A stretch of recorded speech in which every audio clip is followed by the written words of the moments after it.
Dear student, आज अपन बात करेंगे लेक्चर नंबर 3 की।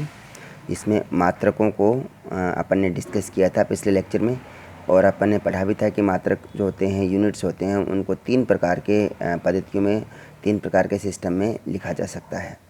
तो थोड़ा सा उसका रिव्यू कर लेते हैं। सबसे पहला सिस्टम है वह है CGS सिस्टम या CGS प्रणाली बोलते हैं। यहाँ पर CGS तीनों अलग अलग मीनिंग लिए हुए अपना। C का मतलब सेंटीमीटर है, लंबाई को सेंटीमीटर में नापेंगे। G मतलब ग्राम, जो मास है, द्रव्यमान है, उसको ग्राम में नापेंगे। और S का मतलब सेकंड, मतलब समय को या टाइम को सेकंड में नापेंगे। तो ये CGS सिस्टम है, जो कि पहले पुराने ओल्ड टाइम में इसको यूज़ लिया जाता था। आजकल इस सिस्टम को बहुत कम यूज़ लेते हैं। अर्थात आपको कोई भी मेजरमेंट करना हो तो उसके लिए CGS सिस्टम में मेजरमेंट कर सकते हैं, और उसी के अनुसार सारी यूनिट्स हैं वो चेंज हो जाती हैं। फिर नंबर 2 पर है MKS सिस्टम, जिसमें आपको अभी ऊपर से पता चल ही गया होगा कि जो लंबाई है वो मीटर में आएगी, द्रव्यमान है वह किलोग्राम में आएगा, और समय है वह सेकंड में आएगा। तो मीटर किलोग्राम सेकंड सिस्टम या सेंटीमीटर ग्राम सेकंड सिस्टम। अभी फ़िलहाल जो चलन में है, प्रचलन में है जो सिस्टम है वो MKS है। MKS का भी एक सुधरा हुआ रूप है, आगे पढ़ेंगे SI, स्टैंडर्ड इंटरनेशनल सिस्टम। तो SI सिस्टम वो MKS का ही एक थोड़ा सा सुधरा हुआ रूप है, अच्छा रूप है। और तीसरा है, उसको बोलते हैं FPS सिस्टम। तो FPS सिस्टम का फुट पाउंड सेकंड सिस्टम, अर्थात इसमें जो लंबाई है वह फुट में नापी जाती है, और जो द्रव्यमान है, मास है, वह पाउंड में नापा जाता है, और समय है उसको सेकंड में नापा जाता है। यह सिस्टम अभी भी प्रचलन में है, कार्य में है, लेकिन यह अभी इंडिया में कार्यरत नहीं है। इस सिस्टम का यूज़ नॉर्मली जो भी यूरोपियन कंट्री हैं, जैसे कि यहाँ पर यूके में और US में इस सिस्टम को ज़्यादा काम में लिया जाता है मेजरमेंट के लिए। अब देखिए, इस सिस्टम के अनुसार अगर आपको कोई भी गाड़ी है, उस गाड़ी की स्पीड को नापना है, तो वहाँ पर है वो एक प्रकार से माइल पर आवर के रूप में नापेंगे कि जो फुट है उसका अगला जो लंबा बड़ा मात्रक है वह मील बोलते हैं, जिसको माइल के रूप में है। अपने इंडिया में जो गाड़ी है जिसको स्पीडोमीटर पर लिखाता है उसको लिखते हैं KPH, किलोमीटर पर आवर। तो यहाँ पर किलोमीटर पर आवर में मेजरमेंट करते हैं, और USA में वह है माइल पर आवर में मेजरमेंट करते हैं। तो इसे मैंने बारी बारी से इसे एक एक करके समझाया। इसमें CGS सिस्टम है, इसमें लंबाई को सेंटीमीटर में नापते हैं, द्रव्यमान को ग्राम में नापते हैं, समय को सेकंड में नापते हैं। इसे सेंटीमीटर ग्राम सेकंड सिस्टम के नाम से बोला जाता है। अब इस सिस्टम के अनुसार जैसे कि आपको नापना है क्षेत्रफल, तो इसको क्षेत्रफल नापना है, तो क्षेत्रफल को अपन इसमें नापेंगे सेंटीमीटर स्क्वायर, या इसको सेंटीमीटर स्क्वायर से 25 सेंटीमीटर स्क्वायर या 25 स्क्वायर सेंटीमीटर, इसको सही तो बोलते हैं स्क्वायर सेंटीमीटर है। जैसे कोई भी एरिया है उसको मैंने बोला 25 स्क्वायर सेंटीमीटर, ऐसे तो CGS सिस्टम में हो गया है। तो इस प्रकार से अगर मैं वेग नापना चाहूँ, वेलोसिटी नापना चाहूँ, तो इसमें वेग का जो सूत्र होता है वो दूरी बटे समय होता है। अभी आगे अपन इसके विमाई निकालेंगे तो पता चलेगा। और तो उसमें मैं लिख सकता हूँ 2 सेंटीमीटर प्रति सेकंड, ये वेलोसिटी, अर्थात सेंटीमीटर में आ गया। इसका मतलब ये CGS सिस्टम है। दूसरा सिस्टम आता है अपने MKS सिस्टम, MKS प्रणाली। इसको अपन मीटर किलोग्राम सेकंड सिस्टम बोलते हैं, और इसे पता चल रहा है कि लंबाई है वह है मीटर में नापते हैं, लेंथ को मीटर में, और मास या द्रव्यमान को किलोग्राम में, और समय या टाइम को सेकंड में नापा जाता है। तो इसी से अपन बात करें तो क्षेत्रफल है, तो क्षेत्रफल है, इसको क्षेत्रफल को अपन नापेंगे, क्षेत्रफल को बोलते हैं अपन एरिया, और उसको नापेंगे अपन मीटर स्क्वायर, स्क्वायर मीटर में। और जो जैसे मैं सिंपल वेलोसिटी का एग्जांपल दूँ, तो वेग है उसको अपन नापेंगे जैसे 5 मीटर प्रति सेकंड, तो यह है मीटर पर सेकंड में आ गया।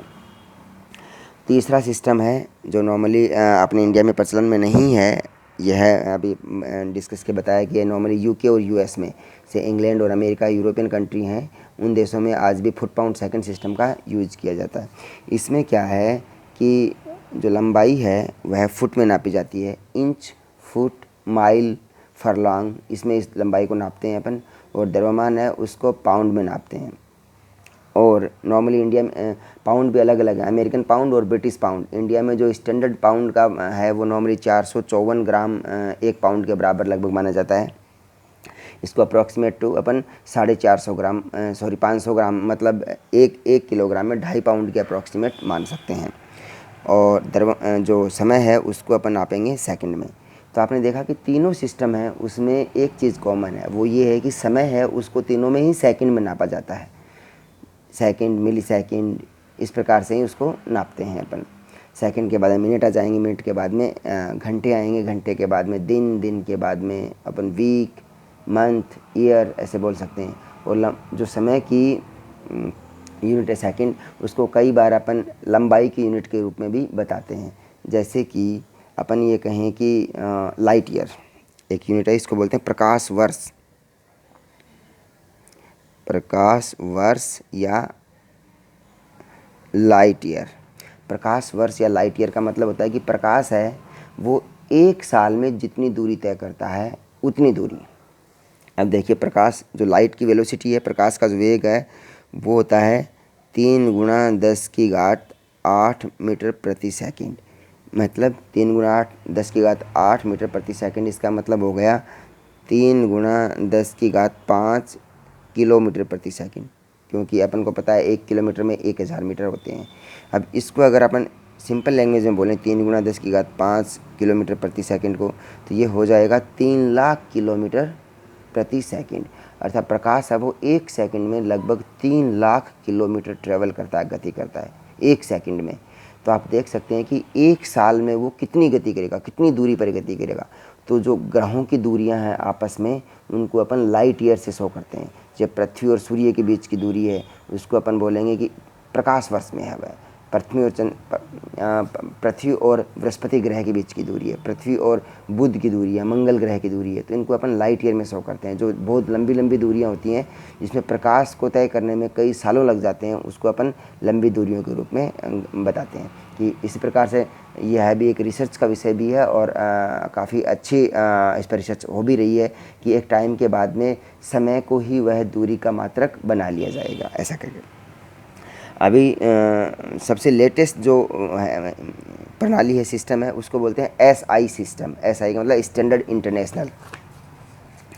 स्टैंडर्ड इंटरनेशनल जो सिस्टम है उसके अनुसार अपन ये कह सकते हैं कि जो अभी लेटेस्ट चलन में है जो सिस्टम जिसके द्वारा अपन यूज में ले रहे हैं, तो देखिए अभी जो लेटेस्ट चलन में सिस्टम है वह मल्टीप्लाई बाय 10 के बेस पर है। मल्टीप्लाई बाय 10 के बेस पर होने का मीनिंग यह है कि जैसे अपन लिखते हैं इकाई, दहाई, सैकड़ा, हज़ार, 10,000, लाख, 10 लाख, इसमें हर एक में 10-10 गुना बढ़ता जाता है। तो एक तो यह है ईजी टू मेमोराइज है, इसको याद करने में और प्रयोग करने में आसानी होती है। दूसरा यह है कि इसमें अपन देखते हैं कि जो रिलेशन है आपस में, जैसे द्रव्यमान और आयतन का रिलेशन है या बाकी और रिलेशन है। जैसे कि अपन कह सकते हैं कि अगर मैं कहूँ 4 डिग्री सेंटीग्रेड, 4 डिग्री सेंटीग्रेड तापमान के ऊपर जो पानी है, पानी का द्रव्यमान है, जो आयतन है पानी का, उसको अपन ये कह सकते हैं कि 1 घन मीटर, 1 घन मीटर का मतलब होता है 1000 लीटर। अर्थात कि 1 घन मीटर जो आयतन होगा उसमें 4 डिग्री सेंटीग्रेड पर पानी की मात्रा होगी, वह होगी 1000 लीटर। 1 घन मीटर का मतलब है 1 क्यूबिक मीटर। 1 क्यूबिक मीटर मतलब 1 घन मीटर, इसको ऐसे बोलते हैं या मीटर क्यूब बोल सकते हैं। यह 1000 लीटर के बराबर होगा। ऐसे अपन नॉर्मली देखते हैं कि जो भी आयतन निकालते हैं और उसको ग्राम के रूप में करते हैं, अर्थात आयतन और द्रव्यमान का आपस में रिलेशन करते हैं, तो अपन देखते हैं कि नॉर्मली 1 किलोग्राम में 1 लीटर में 912 ग्राम के लगभग होता है। अर्थात कि वो टेम्परेचर डिपेंडेंस है कि उसका आयतन और घनत्व किस प्रकार से परिवर्तित होते हैं। दूसरी बात यह है कि यह जो एसआई सिस्टम है, यह एमके सिस्टम का ही एक परिमेय रूप है, एक सुधरा हुआ रूप है, रेशनल रूप है, रिस्पेक्टिव, कि इसमें एक दूसरे के सापेक्ष अपन वैल्यू को इजीली ज्ञात कर सकते हैं। इसमें जो मात्रक एसआई सिस्टम है वो फिक्स मात्रक माने गए हैं। इसमें फिक्स मात्रक होने चाहिए, उन्हीं मात्रकों के द्वारा अपन इजीली बाकी और मात्रकों को बना सकते हैं। जैसे कि अपन मैं कहूँ कि मैग्नेटिक फील्ड है, चुंबकीय क्षेत्र है, विद्युत क्षेत्र है कैपिटल ई, इसके अलावा मैं कहूँ फ्लक्स है, इसके कुछ ऐसे मात्रक हैं जैसे प्रतिरोध है, वोल्टेज है। इन मात्रकों को अपन आपस में डिराइव कर सकते हैं और बाकी मात्रकों के द्वारा। तो अभी अपन डिस्कस करेंगे फिर विमाएँ। अभी अपन ने मात्रकों के बारे में डिस्कस किया, अब है विमाएँ या डायमेंशन। नॉर्मली विमा या डायमेंशन क्या होता है कि जो भी मात्रक होता है उस मात्रक में कौन सी संख्या कितनी बार आई है, कौन सा मात्रक कितनी बार आया है, वह उसकी विमा बताता है। जैसे कि क्षेत्रफल, तो क्षेत्रफल है, क्षेत्रफल में जो लंबाई है, लंबाई की विमा कितनी बार आई है, 2 बार आई है, क्योंकि लंबाई गुणा चौड़ाई है, तो लंबाई भी लंबाई है और चौड़ाई भी लंबाई है, तो लंबाई की विमा 2 बार है। आयतन है, तो आयतन में लंबाई की विमा कितनी बार है, 3 बार है, क्योंकि उसको घन मीटर या घन लंबाई के बराबर नापते हैं हम। तो ऐसे ही अपन जानते हैं कि कुछ बेसिक जो मूल मात्रक हैं, जो मूल मात्रक है, जैसे अपन मैंने माना द्रव्यमान है, लंबाई है, समय है, बाकी 7 मात्रक अपन ने बताए हैं, लेकिन अपन अभी यहाँ पर 3 मात्रक मुख्यतः काम में ले रहे हैं, लंबाई, द्रव्यमान और समय। लेंथ, मास एंड टाइम, ये स्वतंत्र मात्रक हैं, इंडिपेंडेंट फंडामेंटल यूनिट्स हैं, मूल मात्रक है। इन मात्रकों के द्वारा अपन मैक्सिमम जो अलग दूसरे मात्रक हैं उनको बना सकते हैं, उनको बता सकते हैं।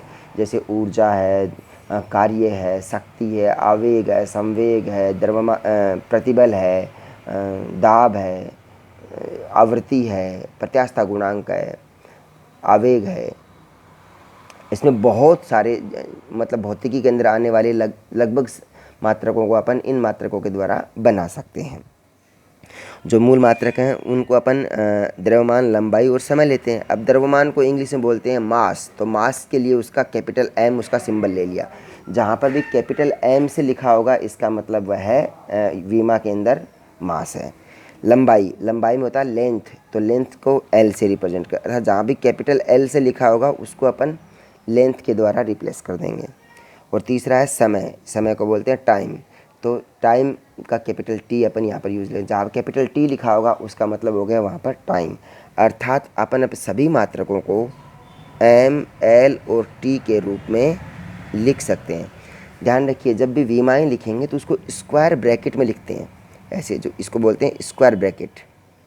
नॉर्मली ब्रैकेट है वो 3 प्रकार के होते हैं ना, ऐसे वाले ब्रैकेट, जैसे गोलाकार ब्रैकेट, ये मंझला ब्रैकेट और ये स्क्वायर ब्रैकेट। तो विमाओं को अपन स्क्वायर ब्रैकेट के अंदर लिखेंगे। तो यहाँ पर देखिए, अपन अगर एम, एल, टी के रूप में लिखते हैं इन सभी को, कोई भी चीज़, जैसे मैं लिखूँ द्रव्यमान, तो द्रव्यमान को मुझे लिखना, तो द्रव्यमान कैपिटल एम है, लेकिन उसकी विमा ऐसे होगी, ये है द्रव्यमान की विमा। समय की विमा क्या है, समय की विमा ये है। लंबाई की विमा क्या है, लंबाई की विमा ये है। अगर किसी भी चीज़ के ऊपर कोई घात लगी हुई नहीं है, इसका मतलब उसे ऑटोमेटिक स्वतः ही ये समझते हैं कि उस पर घात 1 है, तो इसकी पावर 1 है, इसकी पावर 1 है, इसकी पावर 1 है। अगर घात अपन लगाते हैं, जैसे मैं लिख दूँ m1, यह इसी के बराबर है, अर्थात दोनों बराबर ही हैं, m1 है वह m के बराबर ही, इस प्रकार से इसको लिख सकते हैं। तो इस प्रकार से अपन जो विमाएँ हैं द्रव्यमान की, समय की और लंबाई की, उसको एम, एल, टी के रूप में लिख सकते हैं।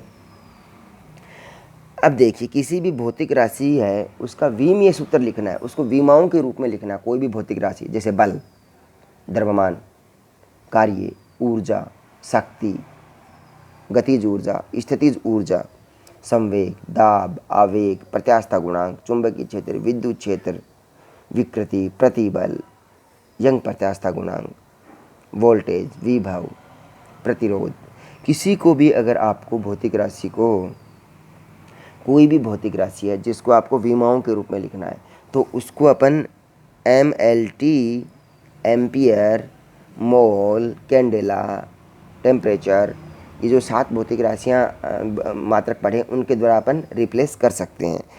तो यहाँ पर अपन अभी एम, एल, टी के रूप में ही लिख रहे हैं, जो भौतिक राशियाँ काम में ले रहे हैं उसको एम, एल, टी के द्वारा दर्शा सकते हैं, मास, लेंथ एंड टाइम।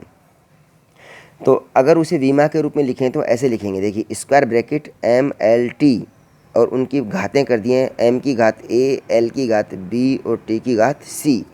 मतलब द्रव्यमान की जो घात है उसको बोलते हैं द्रव्यमान की विमा। तो ए, बी, सी हैं वो विमाएँ हैं, ए, बी, सी विमाएँ हैं। किसकी विमाएँ हैं, ए किसकी विमा है, ए है एम की विमा, अर्थात ए द्रव्यमान की विमा है। बी किसकी विमा है, बी विमा है लंबाई की, अर्थात लेंथ की विमा है। सी किसकी विमा है, सी विमा है टाइम की, अर्थात समय की विमा है। यहाँ पर टी की विमा है। अब मैं इस समीकरण का प्रयोग करते हुए, ये जो दिया गया है, इसका प्रयोग करते हुए सारी विमाएँ लिख सकता हूँ। देखिए सबसे पहले क्षेत्रफल की विमा लिखते हैं। तो क्षेत्रफल की विमा लिखने के लिए आपको क्या पता होना चाहिए? अभी अपन इसकी विमा निकालेंगे, क्षेत्रफल का सूत्र पता होना चाहिए। देखिए मैंने यहाँ पर 3 नियम लिखे हुए हैं कि वी में सूत्र लिखते कैसे हैं।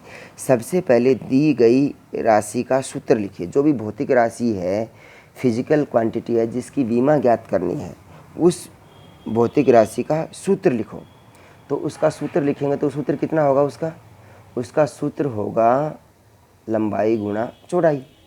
तो लंबाई गुणा चौड़ाई होगा तो उसका मात्रक क्या होगा? उसका मात्रक हो जाएगा MKS पद्धति में या CGS पद्धति में या FPS पद्धति में, किसी में भी लिखो, वह हो जाएगा।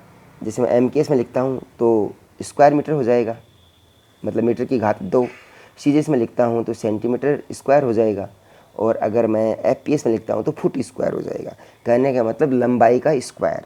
तो क्षेत्रफल है, तो क्षेत्रफल में केवल क्या आता है? लंबाई का स्क्वायर आता है, तो उसमें द्रव्यमान नहीं आएगा। तो द्रव्यमान की घात 0 कर दिए कि किसी भी चीज़ की घात है, ध्यान रखिए, किसी भी चीज़ की घात है अगर वह 0 होती है तो उसको 1 लिखते हैं। लेकिन आप इन्फिनिट की पावर 0 और 0 की पावर 0, यह आप गणित के अंदर पढ़ेंगे कि दिस इज़ द अनडिटरमाइंड रूप ऑफ मैथमेटिकल फार्मूला, कि ये गणित में अनिर्धारित रूप है। इसको अपन एल हॉस्पिटल का नियम प्रयोग करते हुए इसकी वैल्यू ज्ञात करेंगे।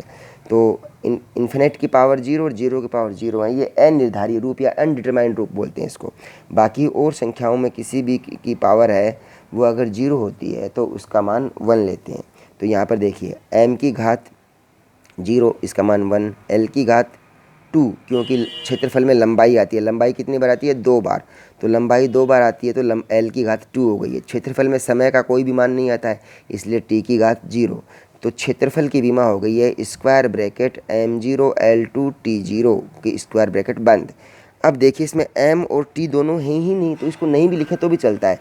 तो इसको मैं लिख सकता हूँ ब्रैकेट स्क्वायर ब्रैकेट में l2 स्क्वायर ब्रैकेट बंद। तो ये हो गई है क्षेत्रफल की विमा। ऐसे ही देखो आयतन की विमा भी लिख सकते हैं अपन।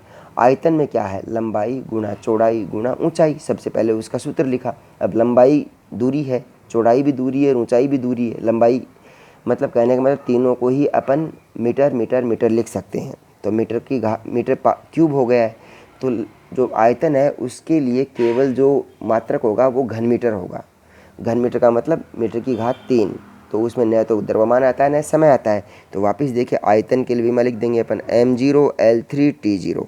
आयतन के अंदर द्रव्यमान नहीं आता है इसलिए उसकी घात 0 है, t नहीं आता है इसलिए उसकी घात 0 है। केवल लंबाई आती है आयतन में 3 बार, लंबाई गुणा चौड़ाई गुणा ऊंचाई, इसलिए उसकी घात 3 हो गई है। तो आयतन का विमीय सूत्र हो गया m0 l3 t0 की स्क्वायर ब्रैकेट बंद। इसको अपन l की घात 3 भी लिख सकते हैं, अर्थात l की घात 3 वह है आयतन का सूत्र।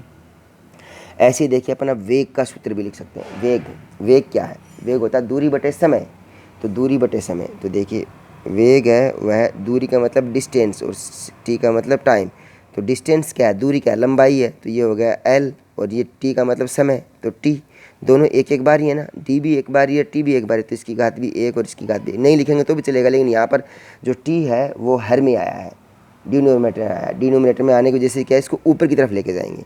तो देखिए इसको अपन लिखेंगे L1, L तो L1 ही है, और T -1। जब प्लस का 1 है और नीचे हर में है तो अंश में लेके जाएंगे, तो कोई भी घात है वह अंश में लेके जाते हैं हर से, तो -1 बन जाती है। जैसे 1/x है, इसको अपन लिख सकते हैं x की घात -1। तो ऐसे 1/t है तो इसको t की घात -1 लिख सकते हैं।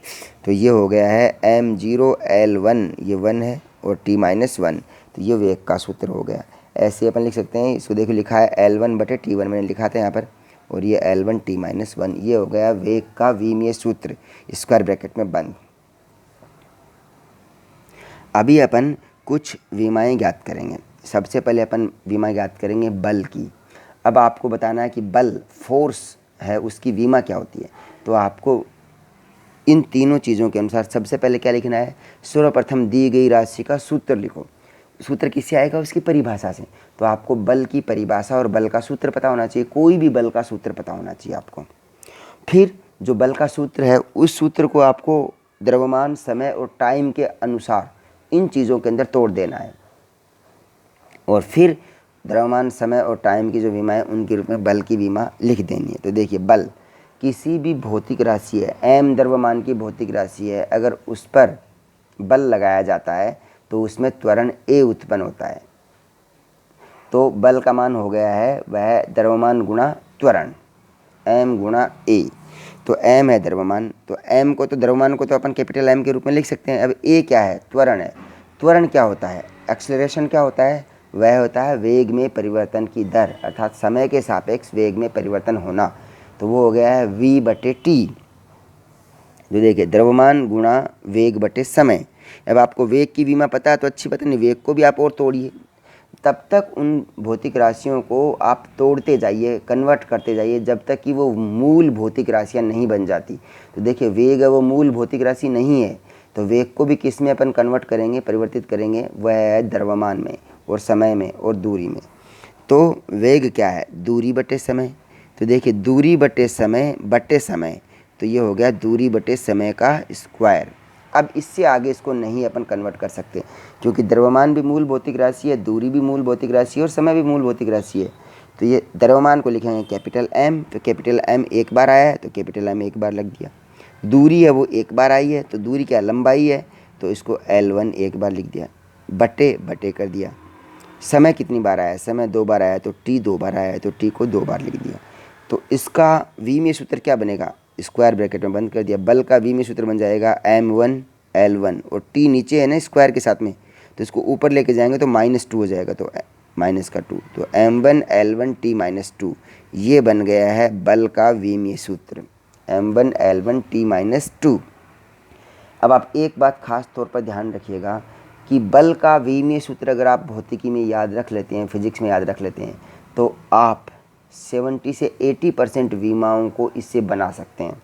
तो इसलिए बल का विमीय सूत्र आपको हर कंडीशन में याद रखना है। बल का विमीय सूत्र होता है m1 L1 t - 2। तो बल का विमीय सूत्र क्या होता है? m1 L1 t - 2। ये होता है बल का विमीय सूत्र, स्क्वायर ब्रैकेट में बंद। अगर आप इसे याद रखते हैं तो इसके द्वारा अपन सभी विमाओं के मान ज्ञात कर सकते हैं, लगभग मैक्सिमम। इसको याद रखना तरीका और भी है, अगर आपको याद नहीं तो MLT तो एक साथ ही आएंगे, ये MLT इसी कर्म में आएंगे, MLT। तो आप इसको ऐसे याद रख सकते हैं 1 1 2 की पावर माइनस, ये बार का मतलब माइनस साइन है। तो ये हो गया है बल का विमीय सूत्र। 112 याद रखिए आप, 112 और 2 के ऊपर बार, इसका मतलब क्या हो गया?